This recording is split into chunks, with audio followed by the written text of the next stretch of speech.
Welcome back, and today we will be talking about the book Soul Boom by Rainn Wilson.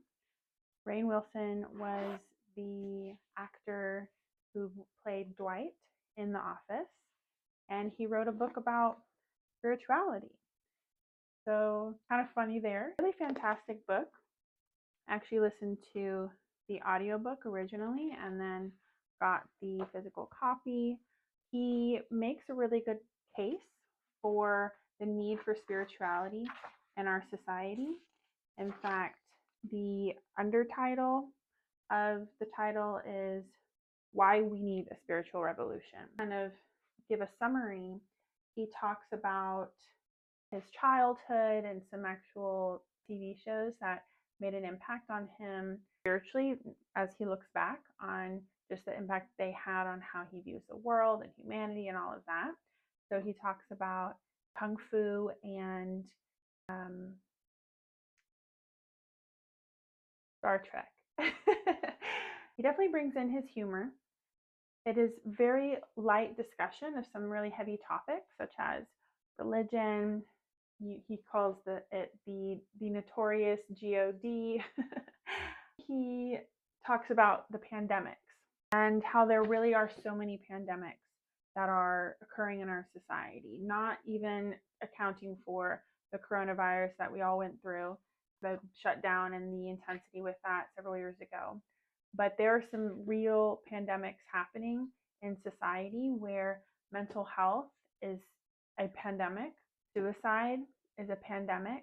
He brings up a quote that is not unique to this book that talks about how we're not humans having a spiritual experience. We are spiritual beings having a human experience.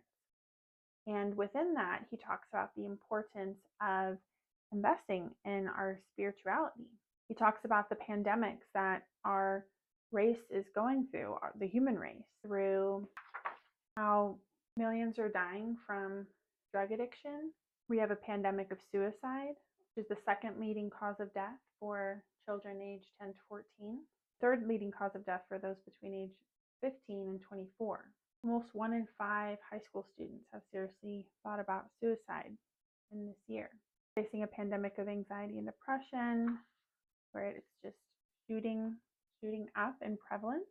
Loneliness is growing, and it's one of the prevailing factors in our health and longevity of life. Research has shown loneliness has more impact than even smoking cigarettes on our health and longevity of life. We're navigating social media, which is very new for our species, and the impacts that come with that. And then the continued issues with racism, sexism, imperialism, unjust economic extremes, nationalism and militarism, and climate change, where humans are focusing too much on greed and material possessions, that we're not prioritizing the well-being of our earth, of Mother Nature, or of future generations. Just kidding. He does say why we need a spiritual revolution. It's exactly these reasons. These are why we need a spiritual revolution. What does that mean? Is he pushing for some kind of particular religion? No, he talks about religion. He actually is religious himself. He follows the Baha'i faith, and it was what he was actually raised in, although he did step away from it for a long time in his early adulthood and I think teen years. He makes some really good points, and he also helps us to have a more, I would say, regulated view towards the differences in religions and similarities in religions, as well as value of spirituality as a whole. He talks about creating new religion, which he does in jest, but he recognizes problems with religion and encourages spirituality, whether it's with or without a religious foundation. The main point from this book that really stuck with me is that he says that there are some universal foundational truths that he says religion addresses, I would argue spirituality addresses, that humanity is longing for. And these are purpose, community, devotion, transcendence, and service. He definitely has a point that there is more structure and consistency in these areas. If you are in a particular religion, religion tends to tell you purpose or give you more guidance in finding that. Clearly, there's that community if you're in a religion. There is the encouragement of devotion. There is transcendence for the religion to even exist. And there typically is service work that is done within the community of a religious organization, or at least that is encouraged. But this I really agree with, that, again, my opinion, spirituality is really important for purpose, community, devotion, transcendence, and service. He talks about the origins of religion, the more original word for it. I love it. Chapter 6, he calls it religion schmeligion. He definitely has a critical eye, and I wouldn't even say critical eye. He has a very honest eye towards religion. He speaks of just the ridiculousness and the war that it can cause and contribute to, and the division between people. And he asks the fair question, is religion even worth it? Eventually he, I think, makes the conclusion that it does, although he does wish there was a more modern religion, but acknowledges that that's not literally what's happening or going to happen. He does talk about the root of the word religion. Come on. Religion. Root. So the root of the word religion comes from the words rem, which means again, and ligare, which means to bind or connect. So really it's originally for something to bring people together. Clearly it does the opposite these days, unfortunately, when it comes to the grand scheme of humanity. He even talks about atheism and how he has so much respect for atheists and his personal reason for why he's not atheist, which I wanted to share. Because if I respect atheists so much, then why am I not one, you might be asking yourself. I will dodge that answer with a poem. To be alive, not just the carcass, but the spark. That's crudely put, but if we're not supposed to dance, why all this music? This is a poem by Gregory Orr. He says, I will back that artsy-ass poem up with a well-known scientific-based quote from Albert Einstein. The most beautiful and most profound experience is the sensation of the mystical.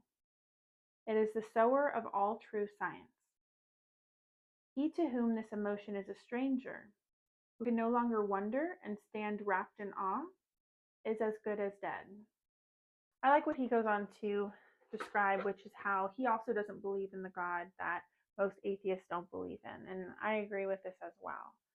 Our understanding of God is evolving, but with or without a ability to find comfort in the idea of God, the concept of God, belief in God, even whether it is the traditional view of God or a new evolved view of God, maybe not new, I should say, but a view of God that's less common throughout history. But he does go into scientific information in this book. So I'm a personal believer that if you don't want to believe something, you're going to find reason not to believe it. If you want to believe something, you're going to find reason to believe it.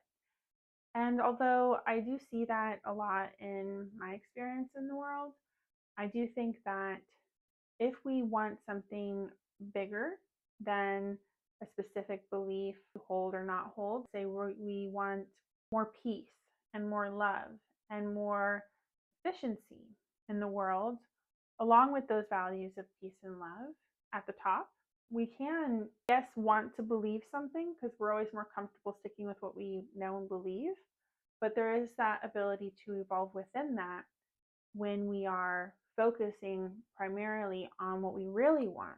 In this case, as the example goes, love and peace and a better world. But ultimately, if people are dead set on rejecting the existence of God or spiritual realm or spiritual possibilities, it's very easy to find data and ignore data that suggests that this is real. Same on the other side. If you want to believe a particular religion, you can find data and ignore data that supports your point. Overall, I would say that the book Soul Boom is a great read for anyone who is contemplating spirituality or really just wanting to open up and expand their view of spirituality. He definitely goes into the similarities throughout different religions and different faiths in general. Not even just religions, but like cultural, spiritual practices and sects and that kind of thing. And again, he does it all in a very lighthearted and amusing way. So give Solboom a read if you're on your spiritual journey and feel intrigued. The audiobook was great. He narrated it himself, and I personally was able to access it on my library app. So you might want to check that out. If you don't have it, check it out. Library apps are great for audiobooks and ebooks.